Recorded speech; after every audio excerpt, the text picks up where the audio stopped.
Hello बच्चों, चलिए प्रश्न को पढ़ते हैं। किसी गैस के दाब तथा प्रति एकांक आयतन की गति ऊर्जा में संबंध स्थापित कीजिए। तो इस प्रश्न को समझने के लिए सबसे पहले हम प्रश्न की मुख्य अवधारणा को समझेंगे। तो हम यहाँ पे लिखेंगे मुख्य अवधारणा। सबसे पहले हम क्या देखते हैं? सबसे पहले हम देखेंगे किसी भी गैस के दाब का सूत्र क्या होता है। गैस के दाब का सूत्र अगर देखें तो इसे हम लिखते हैं P से। किसी गैस के दाब को हम P से यहाँ पे लिखते हैं। तो यहाँ पे हम देखते हैं P बराबर क्या हो जाएगा। यह होता है 1/3 m होता है। यहाँ पे हम लिख सकते हैं एक अणु का द्रव्यमान और n क्या हो जाएगा, अणुओं की संख्या। इसे हम लिख लेते हैं कैपिटल N, अणुओं की संख्या। और यहाँ पे हो जाएगा ये URMS का स्क्वायर बटा क्या हो जाएगा भी यहाँ पे होता है आयतन। अब इसी तरह से हम यहाँ पे समझ लेते हैं कि एकांक आयतन की गति ऊर्जा का सूत्र क्या होता है। तो यहाँ पे लिखेंगे एकांक आयतन की गतिज ऊर्जा। तो एकांक आयतन की गति ऊर्जा का सूत्र यहाँ पे क्या होगा, देखिए इसे हम लिखते हैं E से। तो यहाँ पे हम देखेंगे कुल ऊर्जा, यहाँ पे अगर गति ऊर्जा देखें तो यह होता है 1/2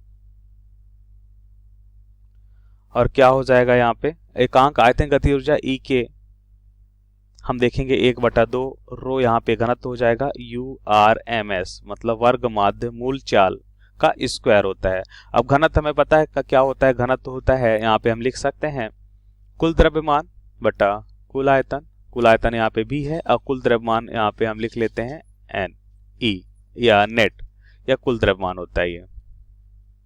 अब प्रश्नानुसार उत्तर को समझते हैं। तो हम यहाँ पे देखेंगे हमें क्या बताना है, हमें बताना है गैस के दाब और एकांक आयतन की गति ऊर्जा के मध्य जो संबंध है वो क्या होगा। तो हम यहाँ पे देखते हैं गैस का दाब P बराबर, जैसा कि मुख्य अवधारणा में हमने देखा, इसका मान होता है 1/3 mn और URMS का स्क्वायर बटा क्या होता है B होता है। और हमने देखा कि ये क्या कहलाएगा, देखिए कुल द्रव्यमान क्या होता है, कुल द्रव्यमान हो जाएगा जिसे हम लिखते हैं m नेट बराबर एक अणु का द्रव्यमान और अणुओं की संख्या कुल द्रव्यमान के बराबर होगा। इस तरह से यहाँ पे हम लिख सकते हैं 1/3 और यहाँ पे हो जाएगा m नेट मतलब कुल द्रव्यमान और ये हो जाएगा URMS का स्क्वायर बटा B। अब हम जानते हैं घनत्व क्या होता है। मुख्य अवधारणा में हमने देखा कि कुल द्रव्यमान जो होता है एकांक आयतन का कुल द्रव्यमान घनत्व के बराबर होता है।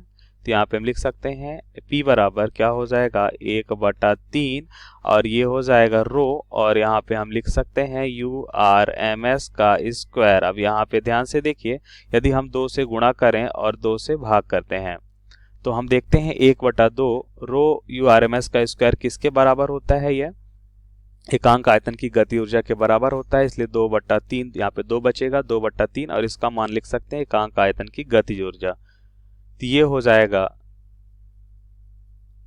एकांक आयतन की गति ऊर्जा और दाब के मध्य संबंध। तो ये हमारे प्रश्न का सही उत्तर है। आशा करते हैं आपको समझ आया होगा। धन्यवाद।